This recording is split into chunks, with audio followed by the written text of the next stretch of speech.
तो प्यारे बच्चों, स्वागत है आप सबका।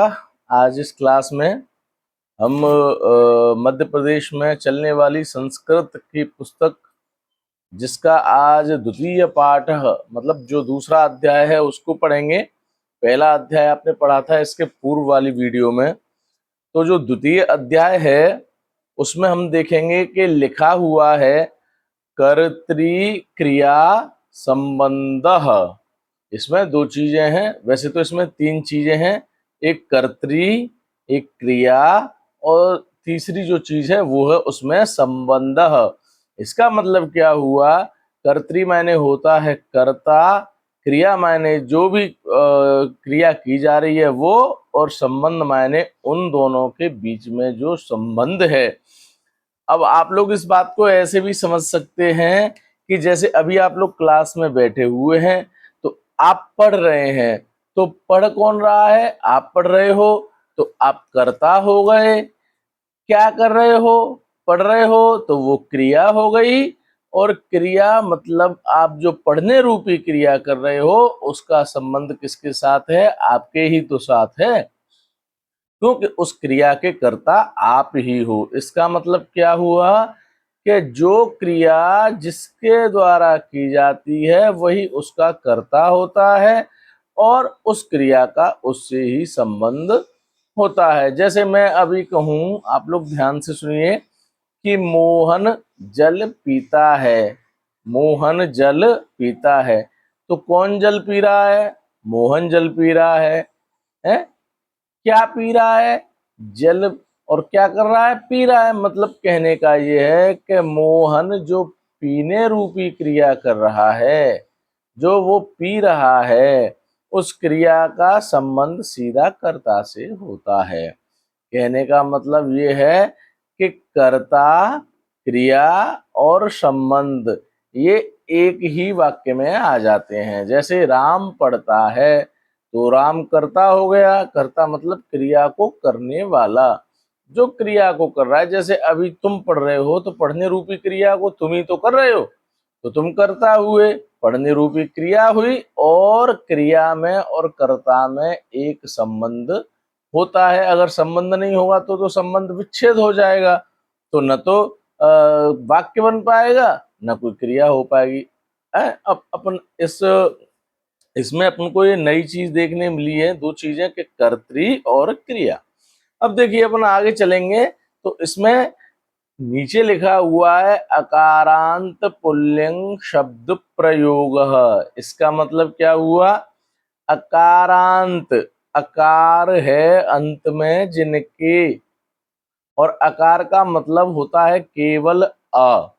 ऐसे आप समझिए, क्योंकि अभी आप छठवीं क्लास में हो तो आपको बहुत छोटे स्तर से समझना पड़ेगा। ज्यादा बड़े स्तर से आप चलोगे तो वहां पे आप फंस जाओगे। अकारांत, अकार का मतलब ऐसे शब्द जिसके अंत में अ का उच्चारण होता हो। जैसे राम, अब बताइए म के बाद क्या आ रहा है? अ। हरीश, तो श में आपको लास्ट में क्या सुनाई पड़ रहा है? आ। मोहन, तो मोहन में क्या सुनाई पड़ रहा है? आ। तो ऐसे शब्द जिनके अंत में अ की ध्वनि सुनाई दे, अ का उच्चारण सुनाई दे, उन शब्दों को अकारांत कहते हैं। क्या कहते हैं?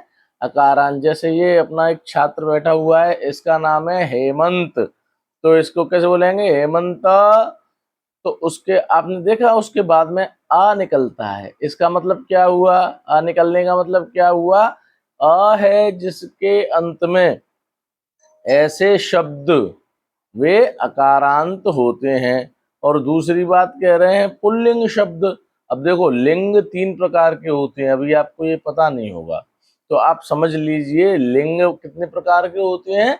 तीन प्रकार के होते हैं। तीन प्रकार के कौन कौन से होते हैं? पहला पुल्लिंग होता है। पुल्लिंग में किसको कहते हैं? पुरुषवाची शब्दों को कहते हैं। जैसे अभी आप देख रहे हो ना, तुम पुरुष हो, ये स्त्री, मतलब पुरुष और स्त्री।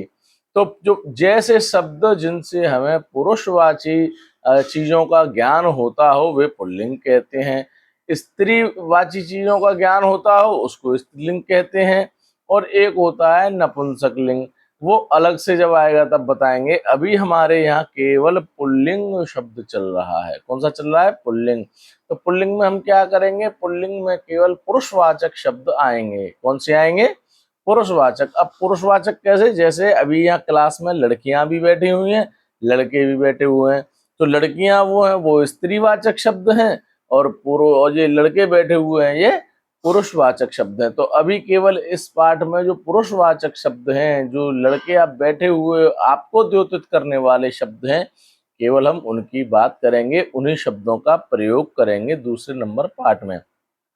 आगे जैसे जैसे पाठ बढ़ते जाएंगे आप लोग स्त्रीलिंग के बारे में भी जानेंगे, नपुंसकलिंग के बारे में भी जानेंगे। अभी मैं बता दूंगा तो ये पुल्लिंग वाला पूरा चैप्टर आपके दिमाग से निकल जाएगा, क्योंकि आप शुरुआत कर रहे हो, अभी पहले स्तर से शुरुआत कर रहे हो।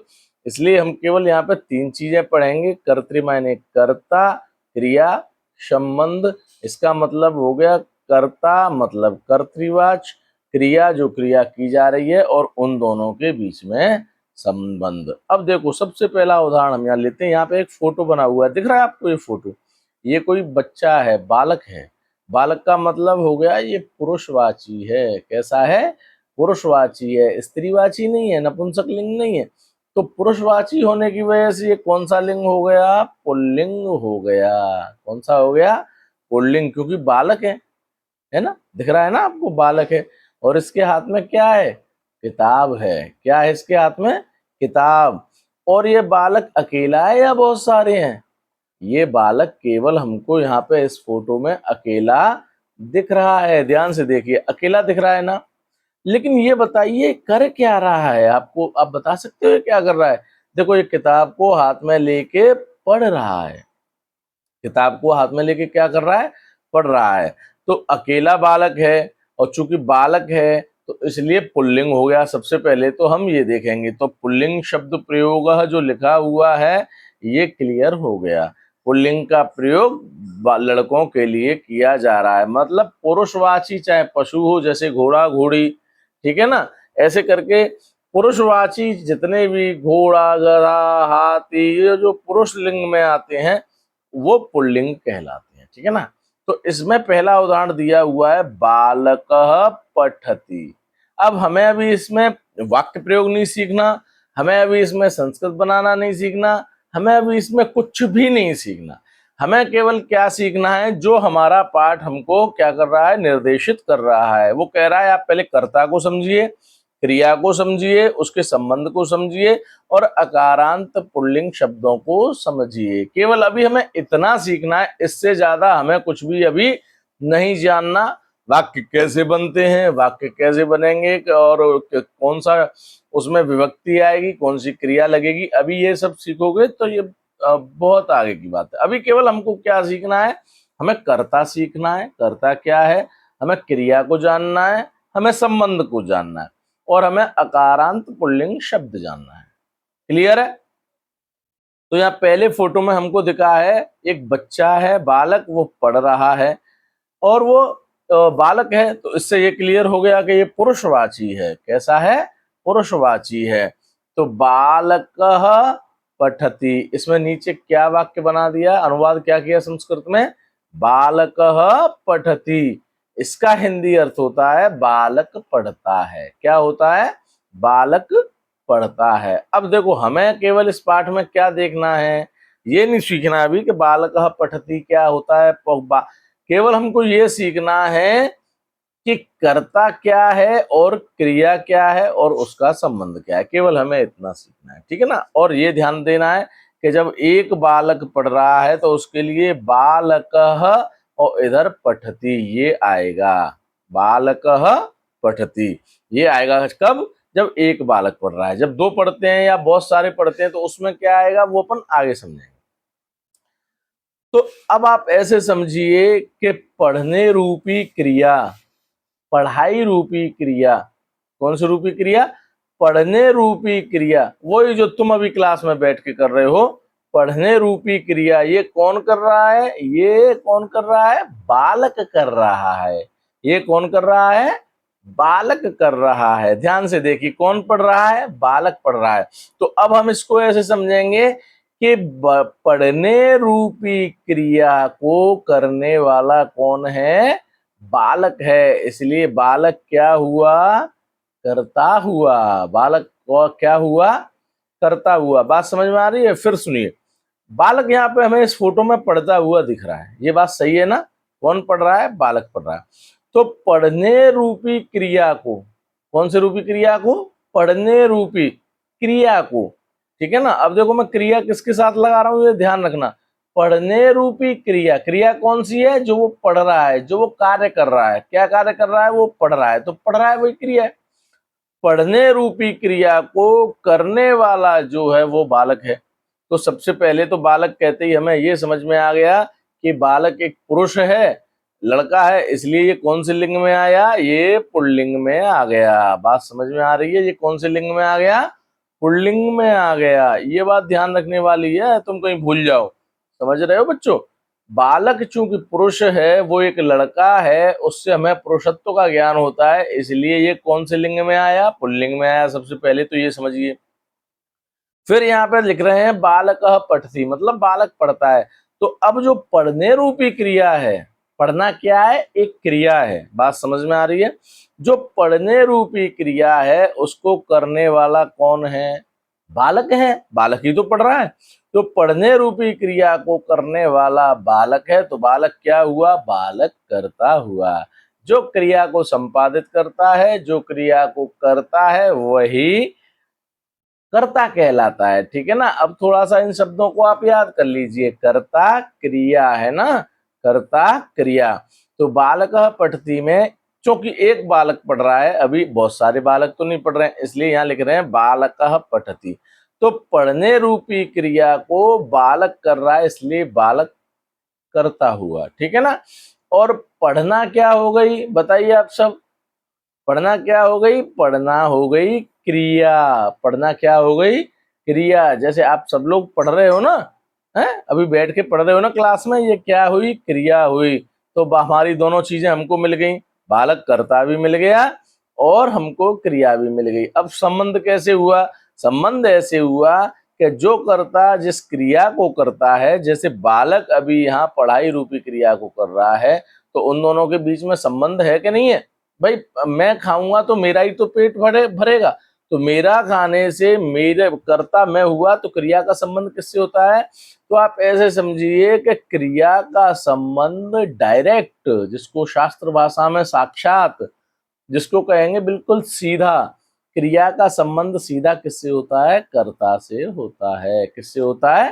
कर्ता से। ये दोनों आपस में जुड़े हुए होते हैं। कहने का मतलब मेरा ये है कि जो जिस क्रिया को करता है, जो जिस क्रिया को संपादित करता है, वही उसका कर्ता होता है और उन दोनों के बीच में संबंध होता है। अब देखो ये पाठ जो दिया था ना, ये हमारी इस सेंटेंस में पूरी बात आ गई। चूंकि बालक है तो अकार, क्योंकि बालक आ रहा है ना बाद में, तो बालक अकारांत भी मिल गया हमको। उसके अंत में, उस शब्द के अंत में हमको अ का उच्चारण आ रहा है। अब चूंकि बालक पुरुष है, इसलिए पुल्लिंग भी मिल गया। तो यहाँ पे हमें ये दोनों चीजें सीखने को मिली बेटा, एक तो अकारांत और एक पुल्लिंग। अकारांत का मतलब ऐसे शब्द जिसके अंत में आ का उच्चारण मिले। बालक, मोहन, राम, सुरेश, गणेश, आ रहा है ना आ। और पुल्लिंग का मतलब वो पुरुष होना चाहिए, वो पुरुषवाची होना चाहिए। वो पुरुषवाची मतलब पशुओं में भी हो सकता है, वो पुरुषवाची मनुष्यों में भी हो सकता है, किसी में भी हो सकता है। तो हमको यहाँ कर्ता भी मिल गया बालक, हमको क्रिया भी पता लग गई कि पढ़ाई रूपी क्रिया कर रहा है, और हमको अकारांत भी पता लग गया कि अकारांत होता है, और हमको पुल्लिंग भी पता लग गया कि पुल्लिंग क्या होता है। पुल्लिंग मतलब पुरुषवाची। ठीक है ना? बात समझ में आ रही है?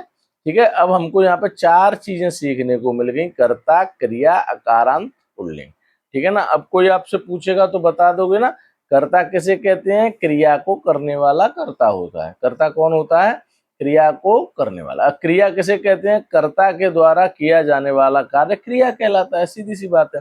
तो बालक पठती। अब देखो यहाँ सीखने वाली बात क्या है बेटा, जैसे एक बालक पढ़ रहा है, क्या कर रहा है? एक बालक पढ़ रहा है, तो हमें क्या देखने को यहाँ मिल रहा है? बालक पठती। ये जो बाद में बिंदी लगी है ना, इनको बेटा विसर्ग बोलते हैं। क्या बोलते हैं? विसर्ग। तो विसर्ग बोलने की वजह से बालकः पठति, इसका उच्चारण हम कैसे करते हैं? ह। इसका उच्चारण कैसे करेंगे? ह। तो क्या हो जाएगा? बालकः। क्या हो जाएगा? बालकः पठति, बालक पढ़ता है। ध्यान रखिए, बालक पढ़ता है। तो जब ये देखिए यहाँ पे हमें सीखने वाली बात क्या है, जब एक बालक पढ़ रहा है, एक बालक पढ़ रहा है, तो वाक्य क्या बना है? बालकः पठति, मतलब बालक लिखा, उस पर विसर्ग लगे हैं और पठति। ठीक है ना। अब आगे चलिए, अब यहाँ पे देखिए हमें दूसरी चीज, कर्ता क्रिया तो है, कर्ता दो बालक हो गए, यहाँ पे क्रिया पढ़ना वही चल रहा है, कोई अंतर नहीं है। लेकिन क्या बदला? जैसे ही एक की जगह दो बालक हुए, कितने बालक हुए? दो बालक हुए, तो यहाँ पे इसका वाक्य का अनुवाद बदल गया, सेंटेंस बदल गया। इंग्लिश में इसको सेंटेंस कहते हैं। अब ये क्या हो गया? बालक की जगह जब एक बालक था तो बालकः था, लेकिन जैसे ही दो बालक हुए तो क्या हो गया? बालकऊ हो गया। क्या हो गया? बालकऊ। और यहाँ पे एक बालक पढ़ रहा था तो पठती था, लेकिन जैसे ही दो बालक आए तो देखो ई की मात्रा हट गई तापे से, और पीछे दो विसर्ग पीछे विसर्ग आ गए। तो बालकऊ पठतः, दो जैसे ही एक से दो बालक हुए, पूरा रूप ही बदल गया। पूरा क्या बदल गया? रूप ही बदल गया। अब क्या, जब दो बालक पढ़ते हैं तो उसके लिए हम क्या लिखेंगे? बालकऊ पठतः। इनको यहीं समझ लोगे ना तो फिर आगे आपको परेशानी नहीं होगी। बालकऊ पठतः, ठीक है ना। तो एक बालक के लिए बालकः पठति, दो बालक के लिए बालकऊ पठतः। अब देखो यहाँ पे एक दो तीन, हमें तीन तीन बालक पढ़ते हुए दिख रहे हैं। कितने दिख रहे हैं? तीन तीन। अभी यहाँ पे तीन है, लेकिन तीन की जगह बहुत सारे भी हो सकते हैं। तीन की जगह बहुत सारे भी हो सकते हैं। तो जैसे ही दो के बाद तीन बालक हुए तो देखो पूरा सेंटेंस फिर से बदल गया। बालकाः पठन्ति, क्या सेंटेंस हो गया? बालकाः पठन्ति। बालकाः, पहले जो बालकः था अब वो क्या हो गया? बालका, का पे डंडा आ गया और हा, और यहाँ पे हो जाएगा पठन्ति। क्या हो जाएगा?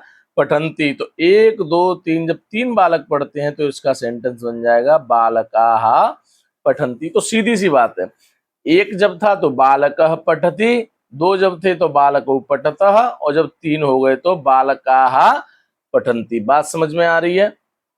कहने का मतलब मेरा ये है कि अब आप यहाँ पे समझिए, इसको शास्त्र भाषा में कहते हैं, जब एक बालक पढ़ रहा है तो उसको एक वचन कहते हैं। क्या कहते हैं? एक वचन। ध्यान से देखिए इधर, एक बालक पढ़ रहा है तो उसको एक वचन कहते हैं। जब दो बालक पढ़ते हैं तो उसको द्विवचन कहते हैं। लेकिन जब तीन या तीन से अधिक बालक कोई पढ़ते हैं या कोई क्रिया करते हैं, तीन से जब अधिक व्यक्ति हो जाते हैं या संख्या तीन से अधिक हो जाती है तो उसको बहुवचन कहते हैं। मतलब एक वचन, द्विवचन, बहुवचन। एक के लिए एक वचन, दो के लिए दो वचन, और बहुत तीन या तीन से अधिक के लिए बहुवचन। तो इस तरह से सेंटेंस बदलते हैं। बालकः पठति। अब हमको क्या ध्यान देना है? हमको ये ध्यान देना है कि सर ने हमको बताया था जब एक बच्चा पढ़ता है तो बालकः पठति होता है, बालकौ पठतः होता है, बालकः पठन्ति होता है। तो पठ धातु के जब आपको रूप याद हो जाएंगे ना तो आपको ये बिल्कुल सरल लगने लग जाएगा। जैसे पठति पठतः पठन्ति है, पठति पठतः पठन्ति, ये इस तरह से हो जाएगा। ठीक है ना। अब देखिए उदाहरण वही है ना, केवल धातु रूप बदल गया।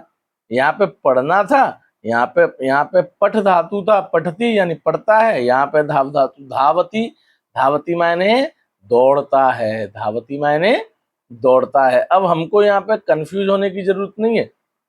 क्या नहीं है? कंफ्यूज होने की जरूरत नहीं। क्यों? क्योंकि यहाँ पे चीज तो वही है। अब घोड़ा भी कैसा है? घोड़ा बताइए कैसा है? देखो दो चीज होती हैं, घोड़ा घोड़ी। तो घोड़ा कैसा है? घोड़ा पुरुषवाची है। घोड़ा कैसा है? घोड़ा पुरुषवाची है, इसलिए वो पुल्लिंग में आता है। किस में आता है? पुल्लिंग में, क्योंकि हमने पहले ही पढ़ लिया था कि पुल्लिंग में पुरुषवाची शब्द आते हैं। अब अश्व, तो उसमें अ का उच्चारण भी हो रहा है, अश्व। तो ये अकारांत में भी आ गया क्योंकि अ है जिसके अंत में। ठीक है ना। अब कर्तृक क्रिया तो चल ही रहा है। तो अब देखिए इस फोटो में आपको क्या दिख रहा है, एक घोड़ा आपको दौड़ता हुआ दिख रहा है, भागता हुआ दिख रहा है। बात समझ में आ रही है? एक घोड़ा क्या कर रहा है, ये भाग रहा है, ठीक है ना, ये भागता जा रहा है। देखो तो घोड़े को संस्कृत में कहते हैं अश्व। क्या कहते हैं? अश्व। अश्व मायने घोड़ा, अश्व अर्थात घोड़ा। तो अश्व दो बिंदी लगी हुई हैं जिसको अपन संस्कृत की भाषा में विसर्ग कहते हैं। तो इसको कैसे पढ़ेंगे? अश्वः। कैसे पढ़ेंगे? अश्वः। और आगे लिखा हुआ है धावती। धावती का मतलब होता है दौड़ रहा या दौड़ना। तो इसका हिंदी अर्थ क्या हुआ? घोड़ा दौड़ता है, घोड़ा दौड़ता है। तो अब देखने और समझने लायक बात क्या है बच्चों यहाँ पे, कि जब एक घोड़ा दौड़ता है, कितना घोड़ा दौड़ रहा है? जब एक घोड़ा दौड़ रहा है तो वो हो जाएगा अश्वः धावती। बात समझ में आ रही है? अब दौड़ कौन रहा है? घोड़ा दौड़ रहा है। कौन दौड़ रहा है? घोड़ा। इसलिए घोड़ा क्या हुआ? करता हुआ। घोड़ा क्या हुआ? करता हुआ। और क्रिया कौन सी हुई आप खुद बताइए, क्रिया कौन सी हुई? घोड़ा क्या कर रहा है? दौड़ रहा है। घोड़ा क्या कर रहा है? दौड़ रहा है। इसलिए क्रिया हुई दौड़ना, जिसको संस्कृत में कहेंगे धावती, ठीक है ना। तो करता घोड़ा, क्रिया दौड़ना। तो मैंने पहले ही बताया था कि जो क्रिया को करने वाला होता है वही करता होता है, ठीक है ना।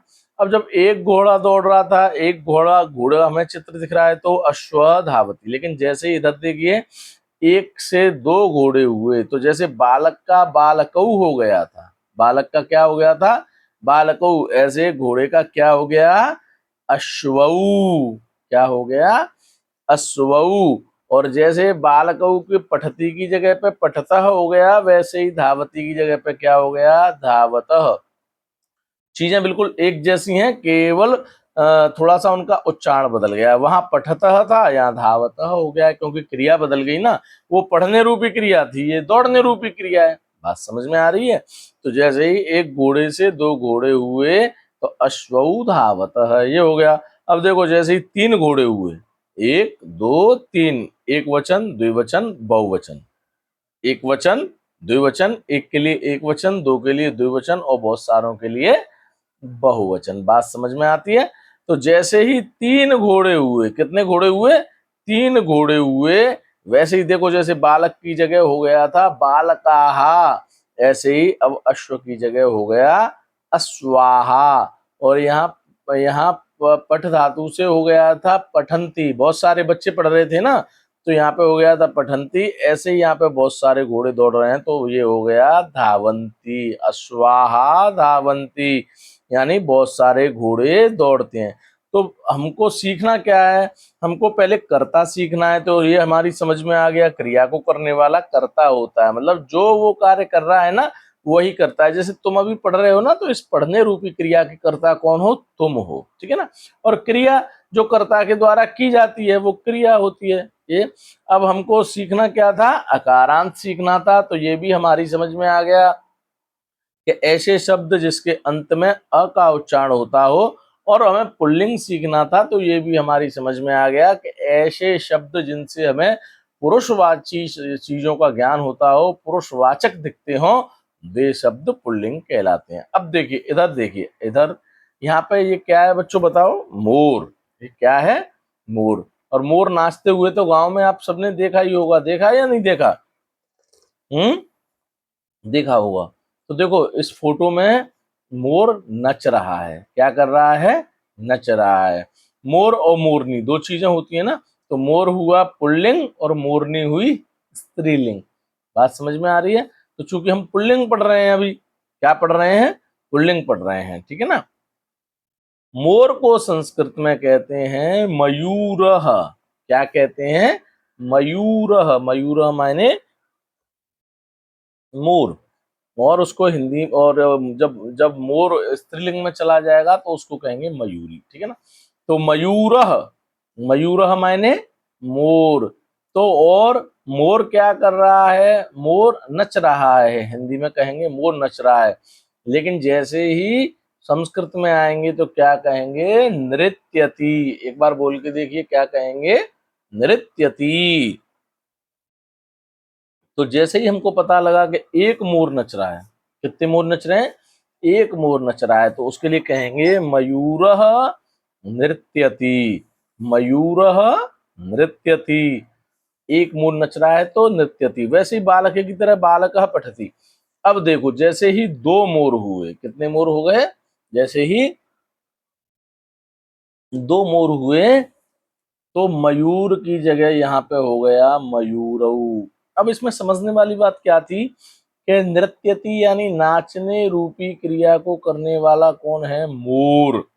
कौन नाच रहा है, मोर नाच रहा है, इसका मतलब नाचने रूपी, नृत्य करने रूपी क्रिया को करने वाला कौन है, मयूर। मयूर, मयूर तो मयूर करता हुआ, मयूर क्या हुआ, करता हुआ। अब ऐसे बोलेंगे मयूरा, तो अ भी अंत में आ रहा है तो अकारांत भी हुआ, और जब हम मयूर कह रहे हैं तो पुल्लिंग भी हुआ, और क्रिया वो क्या कर रहा है, नाचने रूपी क्रिया कर रहा है। इसका सीधा सीधा मतलब ये है कि जो हमारे पाठ में चारों चीजें हमको दी हैं, कर्ता, क्रिया, अकारांत, पुल्लिंग, वो सब यहाँ पे मिल गया। तो जब एक मोर नाच रहा है तो लिखेंगे मयूरः नृत्यति। अब इधर देखिए जैसे दो मोर हुए तो जैसे बालक का बालकऊ हो गया था, वैसे ही मयूर का मयूरऊ हो गया था, हो गया, और पठतः हो गया था पठती का, ऐसे ही नृत्यति का हो जाएगा नृत्यतः। ठीक है ना। तो ये वाक्य बना मयूरऊ नृत्यतः। अब देखिए जैसे ही हमको तीन मोर दिखे या बहुत सारे मोर दिखे तो इसका क्या हो जाएगा, मयूराहा नृत्यंती। क्या हो जाएगा, मयूराहा नृत्यंती। जैसे बालक का हो गया था बालकाहा, अश्व का हो गया था अश्वाहा, ऐसे ही मयूर का हो गया मयूराहा। और जैसे यहाँ हो गया था पठंती, यहाँ हो गया था धावंती, तो यहाँ पे क्या हो गया, नृत्यंती। जैसे तीन हुए, तीन या तीन से बहुत सारे, तो मयूराहा नृत्यंती, क्या हो गया, मयूराहा नृत्यंती। तो इस तरह से बेटा हमको ये जानना है कि कर्ता कौन है, क्रिया कौन है, एक वचन, द्विवचन और बहुवचन। अब देखिए यहाँ पे अन्यानी वाक्यानि दिए हैं, ये आप लोगों को समझने के लिए दिए हैं। जैसे अभी हम पढ़ तो अकारांति रहना, देखो जैसे पहले में दे रहा है सैनिकः रक्षति, सैनिक रक्षा करता है। जब एक सैनिक था तो सैनिकः रक्षति। अब जैसे दो सैनिक हुए तो सैनिकौ रक्षतः, सैनिक की जगह सैनिकौ रक्षतः। और बहुत सारे सैनिक हो गए तो सैनिकाः रक्षन्ति, बहुत सारे सैनिक रक्षा करते हैं। ऐसे ही ये बिल्कुल सरल है, बालक की बालका, बालको बालका, मयूरः मयूरु मयूरार्थ। ऐसे ही देखो गजः गच्छति, गजः मायने होता है, गज मायने हाथी होता है बेटा। तो गजः गच्छति, जब एक हाथी जा रहा है तो हाथी करता हुआ जो जाने रूपी क्रिया कर रहा है, सैनिक करता हुआ जो रक्षा करने रूपी क्रिया कर रहा है। ठीक है ना, हम कर्ता और क्रिया भी तो पढ़ रहे हैं। तो जैसे यहाँ पे गजः गच्छति, हाथी जाता है, तो जब एक वचन में हाथी जा रहा है तो गज करता हुआ और जाने रूपी क्रिया हो गई। जैसे ही दो हाथी जाते हैं तो गजौ गच्छतः, तीन हाथी गए तो गजाहा गच्छन्ति। ठीक है ना। अब ऐसे देखो नरः पिबति, नर मायने मनुष्य, पिबति मायने पीता है। ठीक है ना। तो पीने रूपी क्रिया का कर्ता कौन हुआ बेटा, नर हुआ, क्योंकि कौन पी रहा है, नर पी रहा है। तो नरः पिबति है, एक नर पी रहा है तो यहाँ पे आया नरः पिबति। जब दो नर पीते हैं तो हो गया नरौ पिबतः, और जब बहुत सारे नर पीते हैं तो नराहा पिबंती। वही मयूरः नृत्यति, मयूरो नृत्यता, मयूराहा नृत्यंती। इसमें कोई कंफ्यूज होने वाली बात नहीं है बेटा, है ना। अब देखो अगला आया छात्र है क्रीडति, छात्र खेलता है। क्रीड मायने होता है खेलना, क्रीड मायने खेलना, तो क्रीडति मायने खेलता है। जब एक छात्र के, तो अब बताइए खेलने रूपी क्रिया, खेलने रूपी क्रिया का कर्ता कौन है, छात्र है। खेलने रूपी क्रिया का कर्ता कौन है, छात्र है। तो छात्र कर्ता हुआ, खेलना क्रिया हुई। ठीक है ना। इन दोनों का संबंध है, क्योंकि कौन खेल रहा है, छात्र ही तो खेल रहा है। तो छात्र क्रीडति, जब एक छात्र खेलेगा तो छात्र क्रीडति। छात्रौ क्रीडतः, जब दो छात्र खेलेंगे तो छात्रौ क्रीडतः। और छात्रा क्रीडंती, जब बहुत सारे छात्र खेलेंगे तो छात्राः क्रीडंती।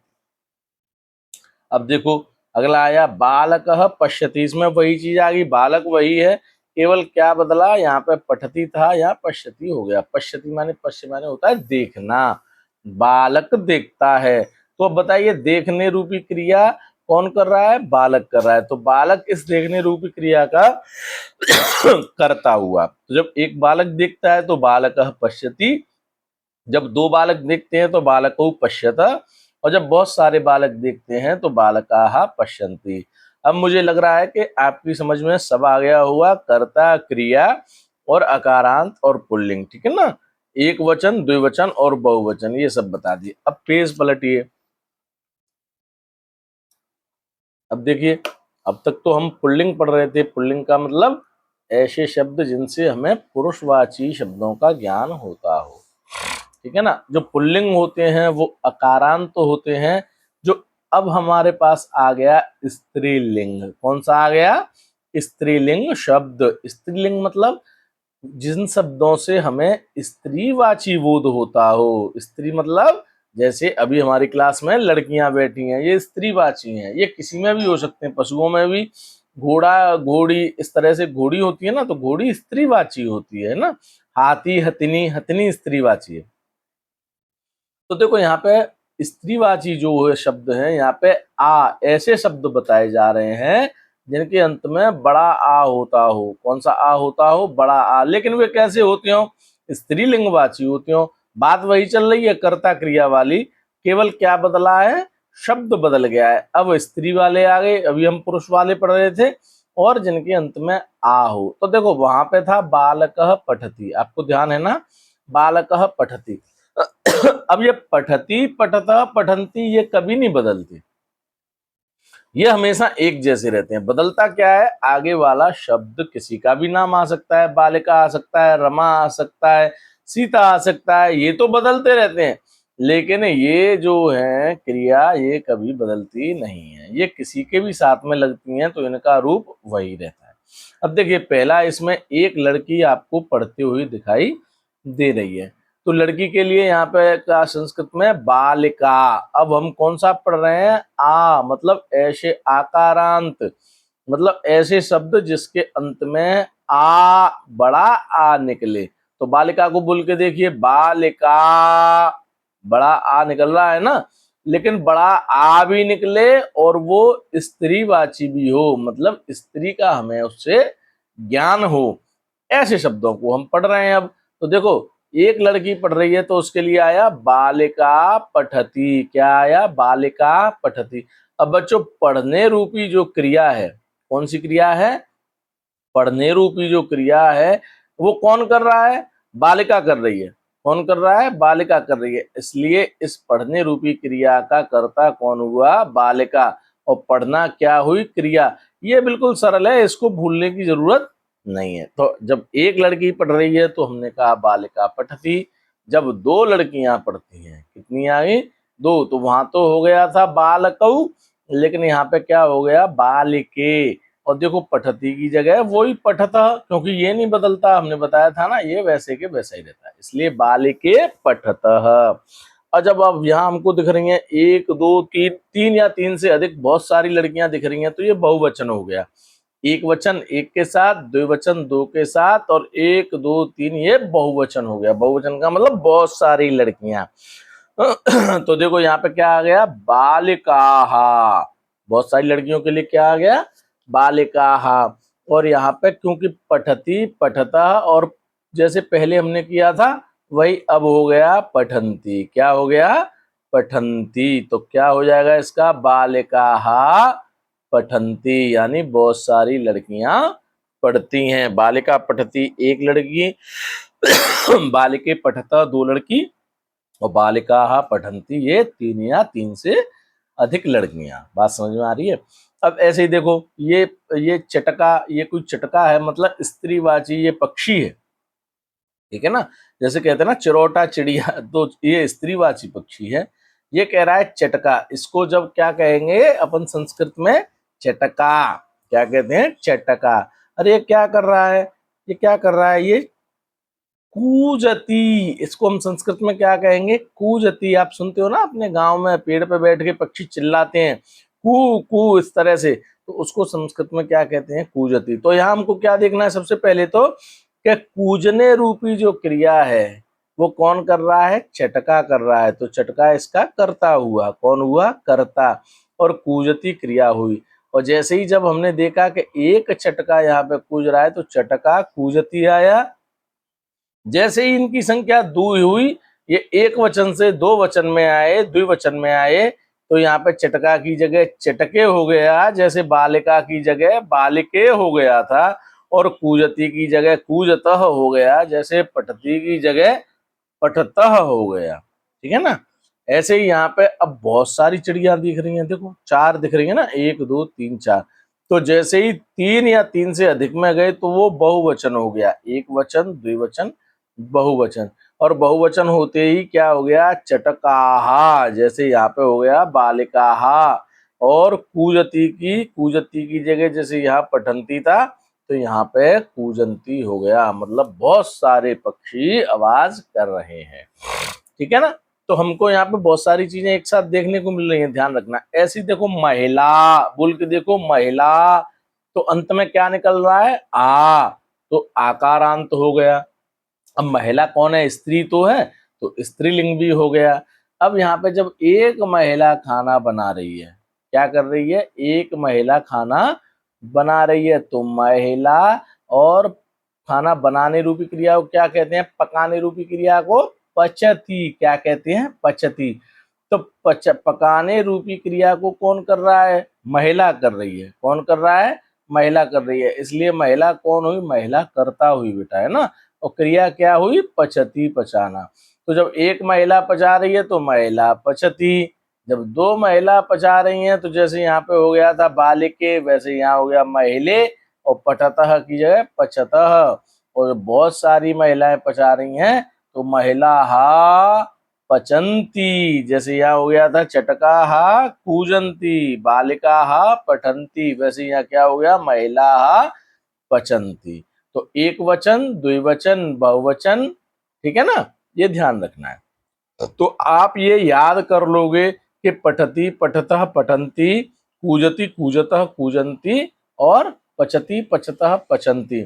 और ये सारे एक महिला होती है तो महिला, महिले, महिलाहा, मतलब एक वचन में आकारांत जो शब्द होते हैं उनके रूप ऐसे चलते हैं, महिला, महिले, महिलाहा, पचती, पचतः, पचंती। तो अगर आपको ये 6 चीज याद हो जाएंगी ना, तो आपको एक वाक्य बनाना आ जाएगा। देखो अन्यानी वाक्यानी में देखते हैं क्या है। एक छात्रा लिख रही है, वही आकारांत स्त्रीलिंग।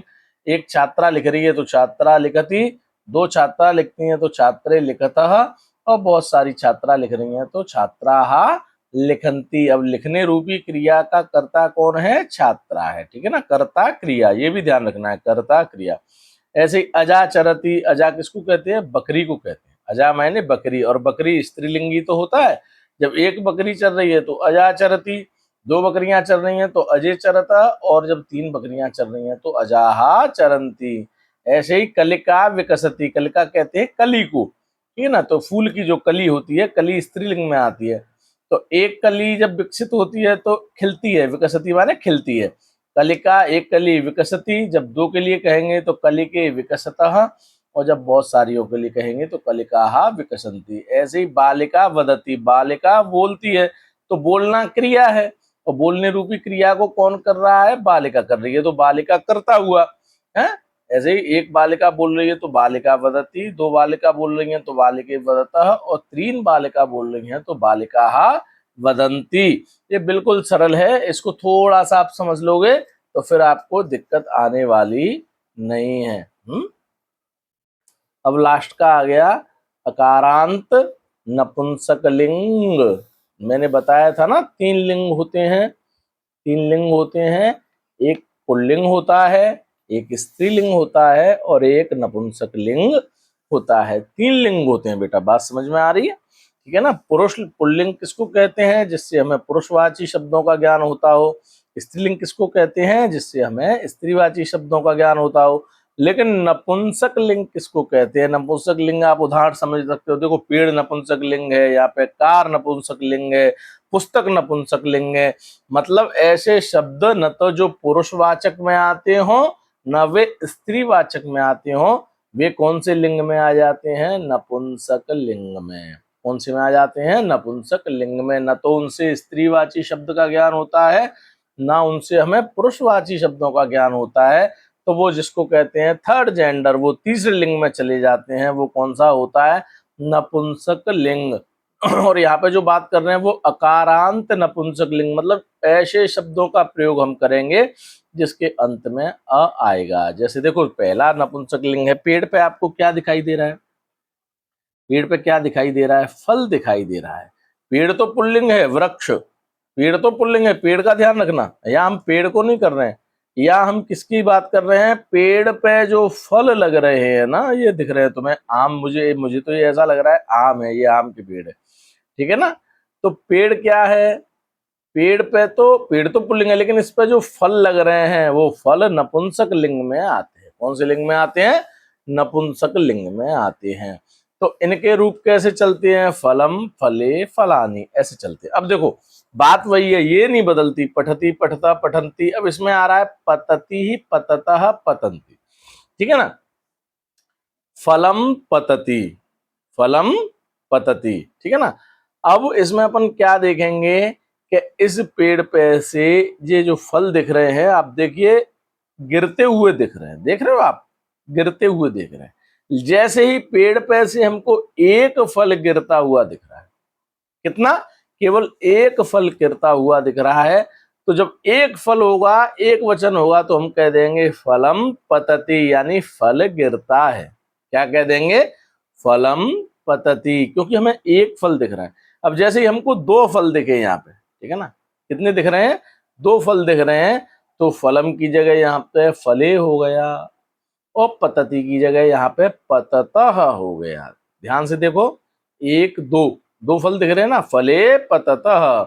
और फिर आगे चलेंगे तो एक दो तीन, और जो हम पीछे बता चुके हैं कि जब तीन या तीन से अधिक होते हैं तो वो बहुवचन में आ जाते हैं। कौन से वचन में आ जाते हैं? बहुवचन में आ जाते हैं। तो जब एक फल गिरा तो फलम पतति, जब दो फल गिरे तो फले पततः, और जब एक दो तीन फल गिर रहे हैं तो फलानी, और यहाँ पे हो जाएगा पतंती। इसका मतलब रूप कैसे चले? फलम, फले, फलानी, और पतति, पततः, पतंती, ये तो वही रहता है, ये बदलता नहीं है, ठीक है ना। तो एक फल गिरा तो फलम पतति, दो फल गिरे तो फले पततः, और तीन फल गिरे तो फलानी पतंती। मतलब एक वचन, द्विवचन, बहुवचन। बात समझ में आ रही है? ऐसे ही, अब चूंकि अपन नपुंसक लिंग शब्द पढ़ रहे हैं ना, हाँ, अब ऐसे ही देखो, ये कार दिख रही है, ठीक है ना। तो कारयानम, कार को क्या कहेंगे? कारयानम। कारयान क्या कर रही है? चल रही है। क्या कर रही है? चल रही है, तुमको चलती हुई दिखाई दे रही है, ठीक है ना। तो जब एक कार चल रही है तो उसको कहेंगे कारयानम चलती है।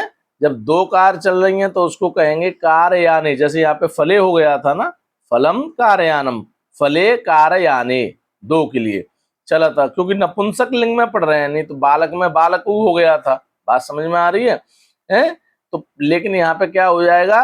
कारयाने, चलतः, चलती की जगह चलतः, क्योंकि दो चल रही हैं। ऐसे ही जब बहुत सारी कार आपको दिखेंगी, तीन या तीन से अधिक, तो यहाँ पे जैसे फलानी हो गया था, वैसे यहाँ पे कारयानानी चलंती, चलती, चलतः, चलंती, कारयानम, कारयाने, कारयानानी, बहुत सारी चीजों के लिए। जैसे यहाँ फलों के लिए फलानी कर दिया था, वैसे ही यहाँ कार के लिए कारयानानी, और चलंती यानी बहुत सारी कारें चल रही हैं।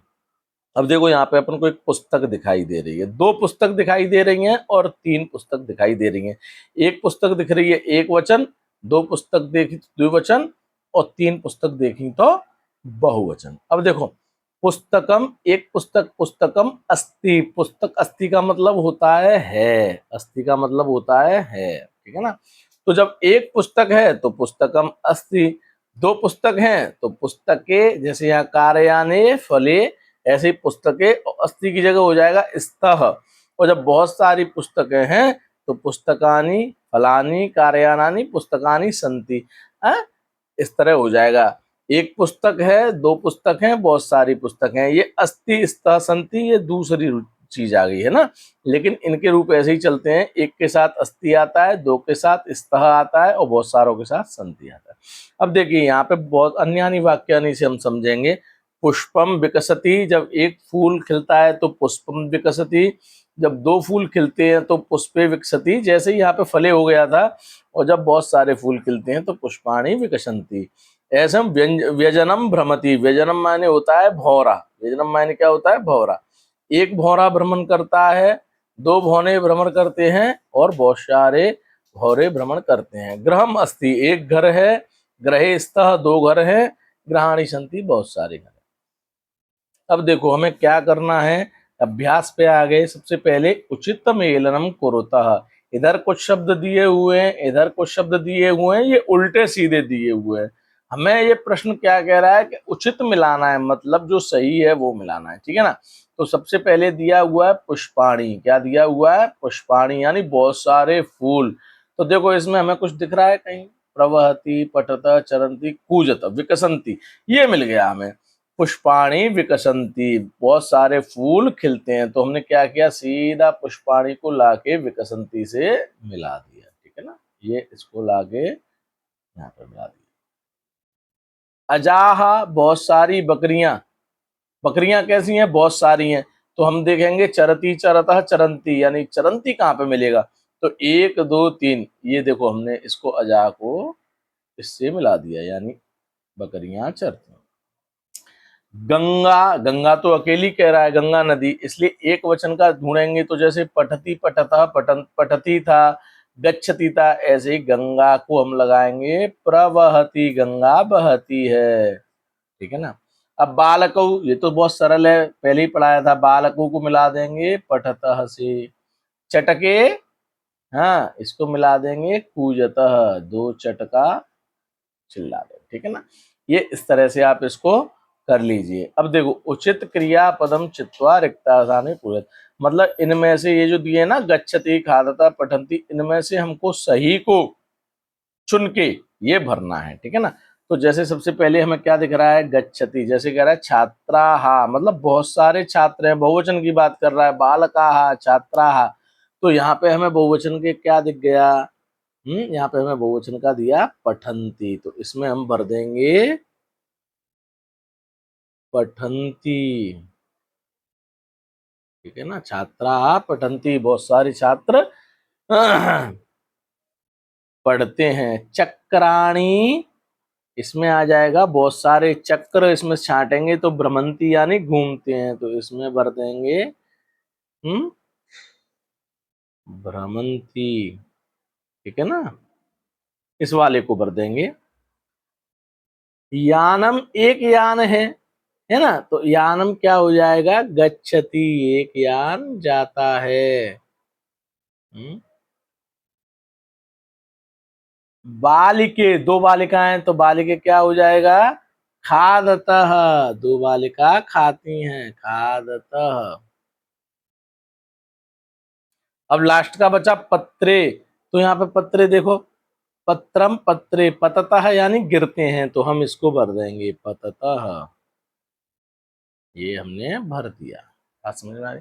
अब क्या करना है, चित्रम दृष्ट्वा उत्तरम लिखतः, हमको क्या करना है, चित्र को देख के, किसको देख के, चित्र को देख के इन प्रश्नों के उत्तर लिखने हैं। तो देखो ये हमको ये हमको क्या दिख रहा है, पेड़ से पत्ता गिरता हुआ दिख रहा है, पेड़ से। तो ये पूछ रहा है किम पतति, ठीक है ना, क्या क्या गिर रहा है। तो चूंकि हमें एक दिख रहा है और यहाँ पे इसने प्रश्न में भी एक के लिए पूछा है, तो हम इसका किम की जगह क्या कर देंगे, पत्रम, क्या हो जाएगा, पत्रम, क्योंकि एक पत्ता गिर रहा है ना, पत्रम, और यहाँ पे लिख देंगे पतति, यही वाला जो ऊपर लिखा हुआ है, और फुल स्टॉप, ठीक है ना। के क्रीडंती, क्योंकि हमें चार बच्चे खेलते हुए, क्रीडंती माने खेल रहे हैं, तो बहुवचन के लिए पूछ रहा है, इसलिए हम इस पे लिख देंगे बालकाहा, क्या लिखेंगे, बालकाहा, और यहाँ क्या आ जाएगा, क्रीडंती, बालकाः क्रीडन्ति, इस तरह से है। का धावंती, तो यहाँ पे भी बहुत सारी बालिका धावंती यानी भग रही हैं, तो इसमें हम क्या लिख देंगे, बालिकाः, कहा की जगह हम लिख देंगे बालिकाः धावंती, ठीक है ना, ये धावंती। अब इधर लिख रहे हैं कानी विकसंती, यानी हमें बहुत सारे फूल यहाँ खिलते हुए देख रहे हैं, तो फूल को संस्कृत में कहते हैं पुष्प, इसलिए हम इसको कर देंगे पुष्पाणि, पुष्पाणि विकसंती, पुष्पाणि विकसंती। इस तरह से आप सब लोग भर लीजिए, ये बिल्कुल सरल है, जो आप पीछे पढ़ाए हैं वही पूछ रहा है। अब इसको पलटेंगे, ठीक है ना। अब यहाँ पे आ जाइए,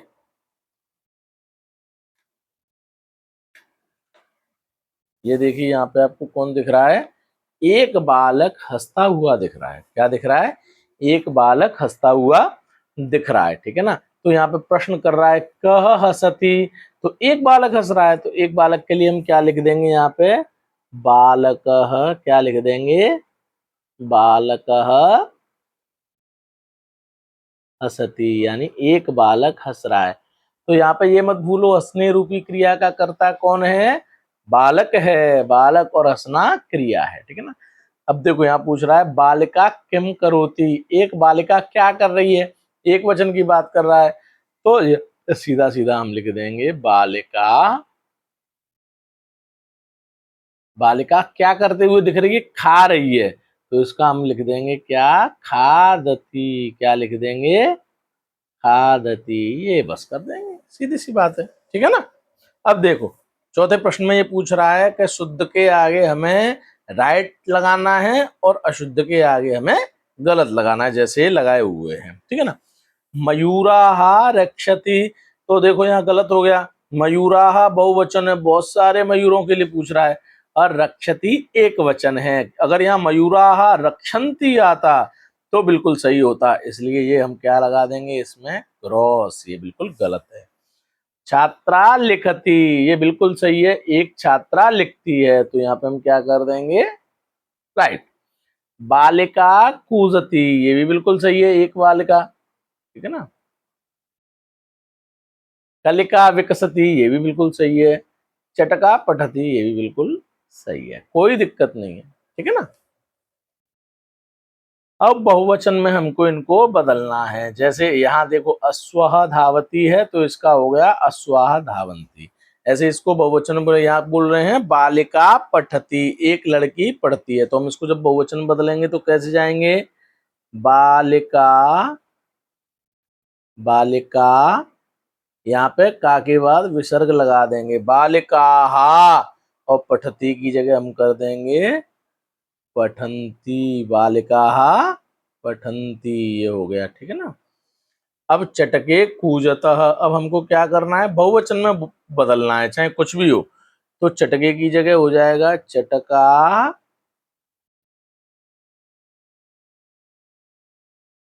चटका, और यहाँ पे हो जाएगा कूजंती, ठीक है। फलम पतति, तो हमको बहुवचन में बोलना है, तो कैसे बोलेंगे, फलानी, फलानी पतंती, क्या हो जाएगा, पतति की जगह पतंती, ग्रहे स्तः, तो इसका क्या हो जाएगा, ग्रहाणी, और यहाँ पे हो जाएगा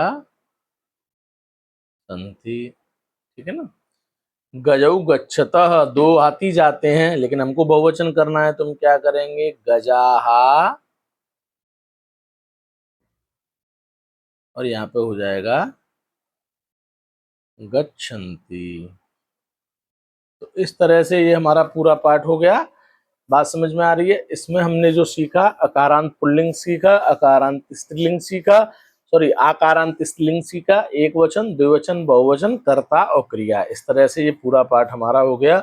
यहाँ पे नीचे लिखा हुआ है वदतु संस्कृतम, इसका मतलब होता है आप संस्कृत में बोलने की कोशिश करें, ठीक है ना। ये बिल्कुल आपको अब समझ में आ जाना चाहिए। जो तृतीय पाठ है हम ये कल पढ़ेंगे, तृतीय पाठ का भाग 1 सर्वनाम शब्द, ठीक है बच्चों, ओके।